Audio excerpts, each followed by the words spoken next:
واقعات آپ کی ذات کے ساتھ مخصوص تھی۔ میرے محترم بزرگ اور دوستوں، آپ کی دعوت کی گئی ایک جنگ کے موقع پر، صحابہ اکرام کے پاس کھانے کے لیے کچھ نہیں تھا، ایک بکری کا بچہ، چند روٹیاں، اور سینکڑوں صحابہ اکرام۔ اللہ کے رسول صلی اللہ علیہ وسلم کے کان میں آ کر کے صحابی رسول نے کہا کہ اے اللہ کے رسول، چند روٹیاں ہے اور ایک بکری کا چھوٹا سا بچہ ہے، آپ اور کچھ صحابہ اکرام جن کو آپ مناسب سمجھے تشریف لائیے اور جو ہے تو کھانے سے فراغت حاصل کیجیے۔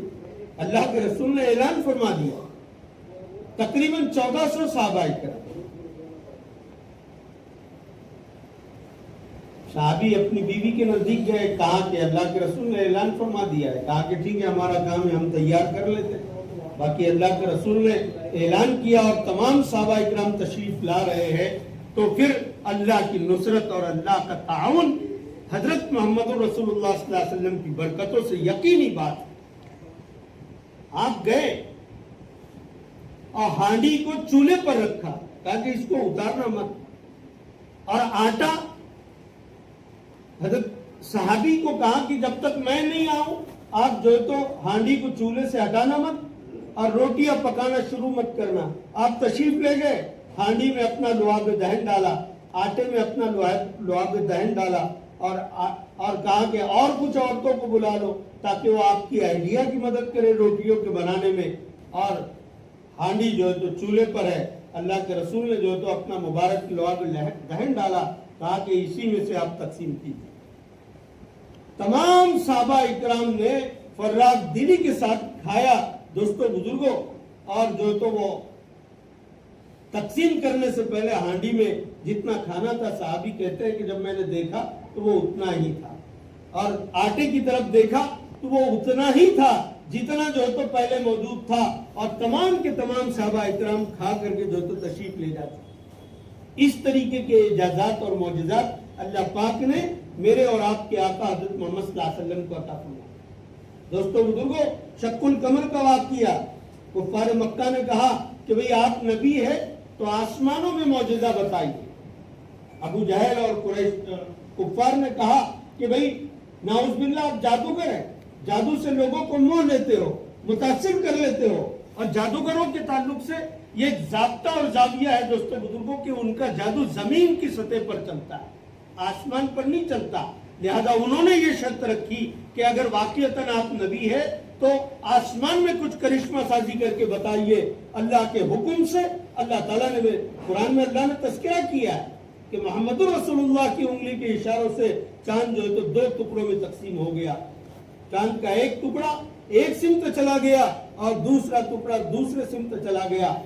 میرے محترم بزرگ اور دوستو، جو لوگ چاند پر گئے، اپولو 15 میں جیمس ایرون چاند پر گئے، اور اس کے بعد بھی جن جن ممالک کے سائنسداں چاند پر گئے انہوں نے اس بات کو مانا ہے کہ چاند کے بیچ میں ایک لمبی دراڑ ہے، یہ اسی کی علامت ہے جو چاند کو اللہ کے رسول کے اشاروں پر اللہ پاک نے 2 حصوں میں تقسیم کیا تھا۔ دوستو بزرگوں، آج بھی اس کا نشان باقی۔ اللہ تعالیٰ نے اس طریقے کے بے شمار جو تو معجزات اللہ حضرت محمد رسول اللہ صلی اللہ علیہ وسلم کو عطا فرمایا۔ قرآن کہتا ہے کہ اللہ رب العزت نے محمد رسول اللہ صلی اللہ علیہ وسلم کی ذات میں اس امت کے لیے بے شمار خصوصیات رکھی ہے۔ لَقَدْ كَانَ لَكُمْ فِي رَسُولِ اللَّهِ أُسْوَةٌ حَسَنَةٌ، لیکن آگے قرآن نے کہا ہے آپ صلی اللہ علیہ وسلم کی ذات اسوہ حسنہ کب بنے گی اور کس کے لیے بنے گی؟ جو اللہ کی ملاقات پر یقین رکھتا ہو۔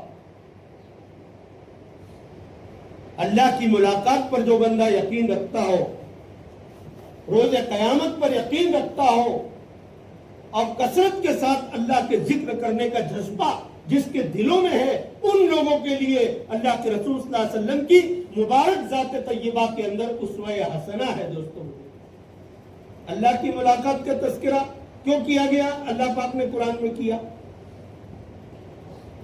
وہ اس لیے کہ جو اللہ رب العزت سے متعارف نہ ہو، اللہ کی وحدانیت کا قائل نہ ہو، اللہ کو اپنا خالق و مالک تصور نہ کرتا ہو، دوستو بزرگوں، اس شخص کو رسول اکرم صلی اللہ علیہ وسلم کی مبارک حیات سے کیا نفع پہنچ سکتا ہے؟ اور روز قیامت کا تذکرہ کیوں کیا؟ کہ وہ مالک یوم الدین ہے، اور اس کے بعد انسان کے عبدالآباد کی زندگی جو ہے تو شروع ہونے والی ہے۔ اس کا یقین، اللہ کے مالک یوم الدین ہونے کا یقین کہ میں زندگی میں گناہ کروں گا، کفر کروں گا، شرک کروں گا، ظلم و زیادتی کروں گا، اپنی مرضیات پر، اپنی منچاہی ترتیبوں پر زندگی گزاروں گا، تو اس کی پوچھ روز قیامت مالک یوم الدین ہم سے کرے گا۔ اللہ رب العزت ہمارا خالق و مالک ہے، اور ہم نے کس طریقے سے زندگی گزاری ہے اس کے تفتیش کا اور حساب لینے کا ادھیکار اور حق اللہ کو ہے، اور وہ قیامت کے دن لے گا۔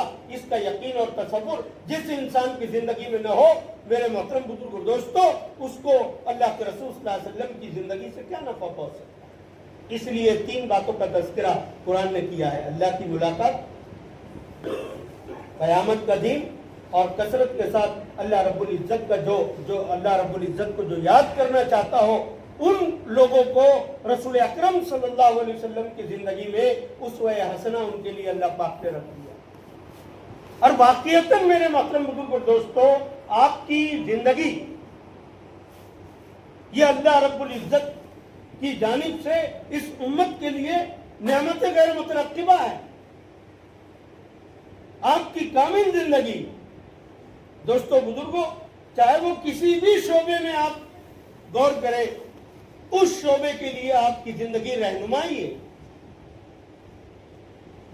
اخلاقیات کے لائن سے، معاملات کے لائن سے، معاشرت کے لائن سے آپ مطالعہ کریں میرے اور آپ کے آقا حضرت محمد رسول اللہ صلی اللہ علیہ وسلم کی زندگی کا، میرے محترم بزرگ اور دوستو، ہر جگہ آپ کی زندگی ہمارے لیے رہنمائی ثابت ہوگی۔ لیکن افسوس کی بات یہ ہے کہ ہم نے رسول اکرم صلی اللہ علیہ وسلم کی تعلیمات کو اپنی زندگی میں لانے کی فکر اور جدوجہد نہیں کی،